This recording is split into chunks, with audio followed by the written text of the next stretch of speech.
Et salut à toi et bienvenue dans cette nouvelle vidéo. Et aujourd'hui on va farmer un nouveau protocole qui s'appelle Espresso System. Si jamais tu ne connais pas, c'est un protocole qui est construit par-dessus EigenLayer et qui vise à construire des séquenceurs décentralisés pour les rollups. Le séquenceur d'une L2, c'est l'élément qui permet d'ordonner les transactions des utilisateurs. Aujourd'hui, la plupart des L2 sur Ethereum utilisent un séquenceur centralisé. Ça pose problème, puisqu'en théorie, les entreprises qui gèrent ces séquenceurs ont donc un pouvoir de censure sur nos transactions. Elles ne peuvent pas nous saisir nos fonds, mais elles peuvent nous empêcher d'effectuer des transactions. Dans les faits, a priori, elles ne le font pas, évidemment, mais c'est une épée de Damoclès qui pèse sur tous les utilisateurs des L2. La solution, c'est donc de décentraliser le séquenceur. La plupart des L2 souhaitent le faire, mais ça reste une étape délicate qui semble prendre beaucoup d'énergie. Espresso propose donc d'effectuer lui-même ce rôle d'ordonnancement des transactions. Puisque c'est un protocole qui utilise le restaking d'EigenLayer, il n'est pas vulnérable à la censure de la part d'un acteur malveillant, contrairement aux séquenceurs de tous les L2 que tu peux utiliser. Bon, je te l'accorde, c'est une explication très sommaire d'Espresso, mais maintenant qu'on a expliqué dans les grandes lignes le principe général, pourquoi est-ce qu'on s'intéresse à ce protocole? Alors premièrement, je l'avoue, c'est parce que c'est construit sur EigenLayer. Et deuxièmement, c'est parce qu'il n'y a pas encore de jetons Espresso, donc on peut espérer un airdrop d'ici quelques mois pour les restakers. Et troisièmement, c'est parce que le protocole n'est disponible aujourd'hui qu'en version testnet. Si ça te rappelle Atlayer, c'est normal, ça y ressemble beaucoup. Et Atlayer a réalisé un airdrop de 3% de sa supply en janvier dernier, ce qui représente aujourd'hui 125 millions de dollars. On peut s'attendre à quelque chose de similaire pour Espresso. On va regarder en détail les critères de l'airdrop d'Atlayer pour se donner des idées. On avait 4 critères principaux sur lesquels tout le monde pouvait se positionner. Le critère qui était le plus facile à obtenir, c'était le critère du restaking, et donc les restakers sur EigenLayer ont touché 13% de cet airdrop, soit environ 16 millions. Pour ça, évidemment, rien de bien sorcier, il fallait accumuler des points sur EigenLayer. La team avait mis en place des tiers, avec un plus petit tiers entre 720 et 7200 points. Alors ouais, même avec 10 fois plus de points, on touchait la même allocation, c'est un peu dommage. Mais même avec la plus petite allocation, on pouvait espérer 667 jetons Atlayer, ce qui aujourd'hui vaut environ 300 dollars. Le deuxième critère, c'était d'avoir participé au testnet d'Altlayer, qui était réparti en 4 phases. J'ai pas réussi à retrouver la rémunération exacte de chaque phase, mais d'après des gens avec lesquels j'ai pu en discuter, ça tournait à environ 450 dollars par personne. Donc là, on parle vraiment d'un véritable airdrop pour les utilisateurs du testnet, pas de quelques miettes. Un troisième critère, c'était de holder certains NFT associés au projet. C'est devenu un critère classique, mais on va pas trop s'attarder là-dessus, d'autant plus qu'on n'a pas encore de NFT sur Espresso. Et enfin, le dernier critère, c'était d'avoir staké au moins 35 TIA. Bon, a priori, ce critère ne concerne pas Espresso, puisqu'il n'utilise pas Celestia. Donc nous, pour farmer l'airdrop d'Espresso, on va surtout se concentrer sur les deux premiers critères. Le restaking sur EigenLayer et l'utilisation du testnet. Si tu suis cette chaîne depuis quelques temps, il y a de grandes chances que tu sois un restaker, et donc que tu aies accumulé déjà pas mal de points EigenLayer. Mais pour le testnet, c'est peut-être un petit peu plus compliqué, d'autant plus qu'il n'est pas très accessible. Espresso a déjà plusieurs testnets qui reprennent souvent des noms de grandes villes européennes. Donc on a le testnet de Vienne, on a celui de Gibraltar. Mais aujourd'hui sur Espresso, le mieux c'est d'utiliser le testnet Milan. C'est un roll-up déployé par Caldera qui utilise la stack d'Arbitrum Orbit. Caldera, si tu ne connais pas, c'est un autre projet sans token qui utilise EigenLayer et Celestia en tant que source de DA. Et le séquençage des transactions sur ce testnet Milan, tu l'auras compris, il est effectué par Espresso. Donc on va farmer à la fois Espresso et Caldera pour faire d'une pierre deux coups. Pour commencer, évidemment, on va devoir ajouter le réseau à notre MetaMask. Donc ici, tu pourras cliquer tout simplement sur le bouton, ça se fera automatiquement.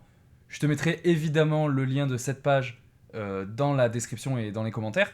Ce testnet n'est malheureusement pas disponible sur Rabi, donc on va devoir utiliser MetaMask, même si l'expérience utilisateur est assez catastrophique. Pour le moment également, c'est un testnet qui est assez vide, donc il n'y a quasiment rien à faire dessus. On va donc devoir mettre la main à la pâte et déployer nous-mêmes plusieurs contrats. Pas d'inquiétude, on va le faire très facilement en utilisant un outil qu'on appelle ThirdWeb.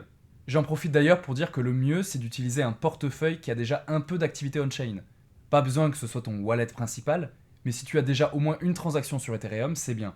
Pour l'airdrop d'ALT par exemple, les portefeuilles de testnet qui n'avaient aucune transaction sur Ethereum ont été disqualifiés.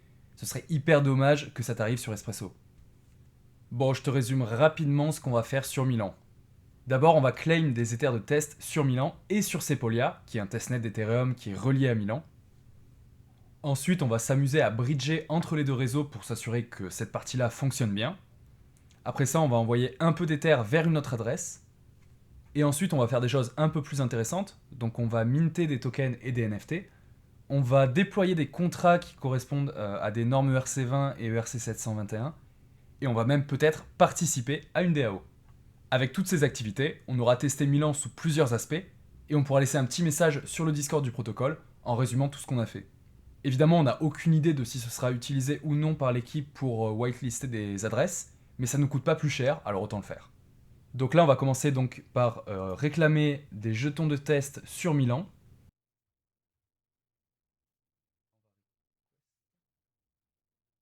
Bon là, il nous annonce que c'est actuellement en panne. Ça arrive très souvent, donc généralement, tu auras besoin de le faire peut-être 2 ou 3 jours d'affilée avant que ça fonctionne. En revanche, on va bel et bien pouvoir réclamer sur Sepolia.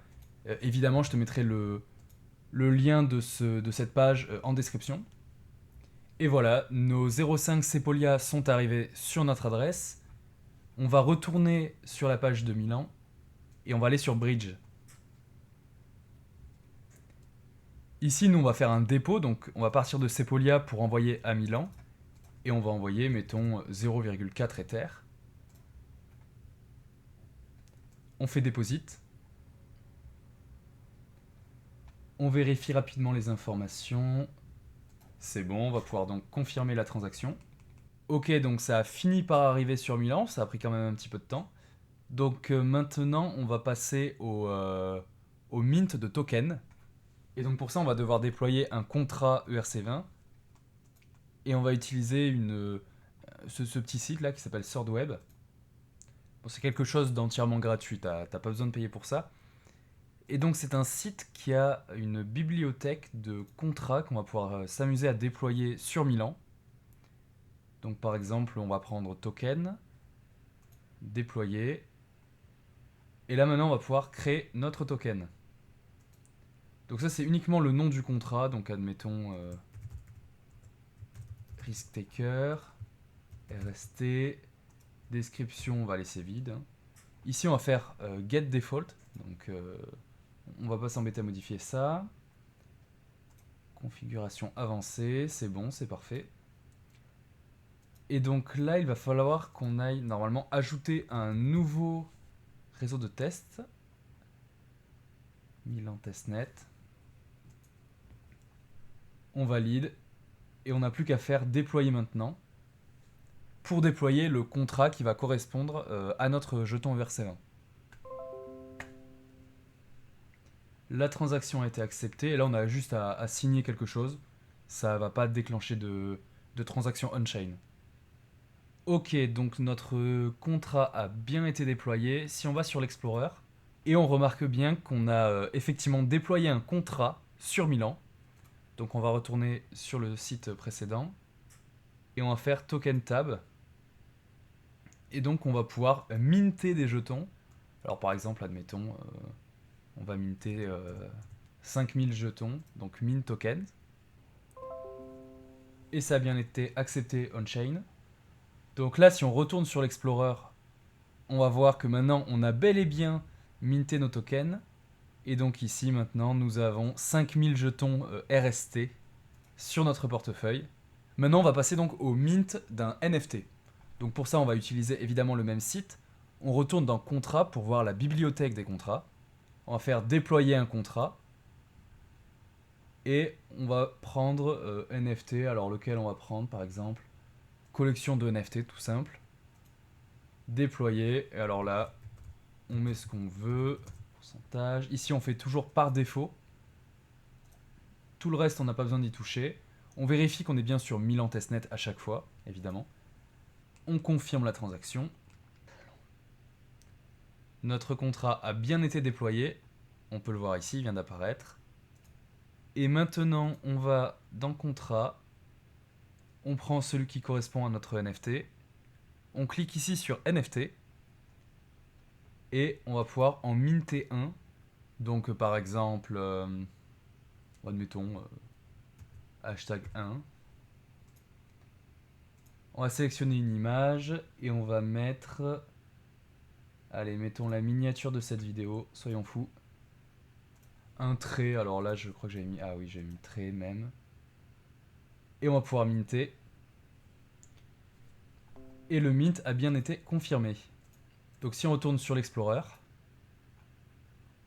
Notre transaction vient d'apparaître et ici on a un NFT correspondant à ce que je viens de minter. Donc ensuite on pourrait s'amuser par exemple à soit à l'envoyer à une autre adresse ou encore à le brûler. Et un peu pareil pour les tokens d'ailleurs. Ça je te laisserai jouer avec.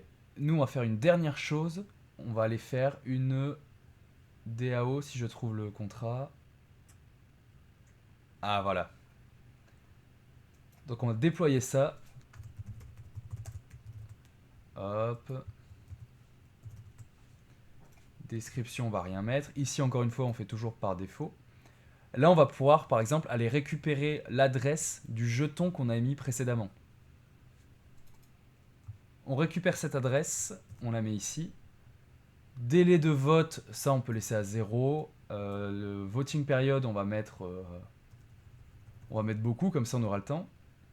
Ça, on peut laisser comme ça. Ça, on peut également laisser comme ça. Et on va déployer notre DAO. Normalement, ça y est, notre DAO est on-chain. On va retourner dans contrat et maintenant on va essayer de créer une proposition pour la DAO et de voter ensuite. Donc on va aller dans proposition. On va devoir commencer par déléguer nos jetons à nous-mêmes, comme sur n'importe quelle chaîne. On a bien délégué, donc désormais on va sur créer une proposition. Et on va mettre par exemple oui ou non.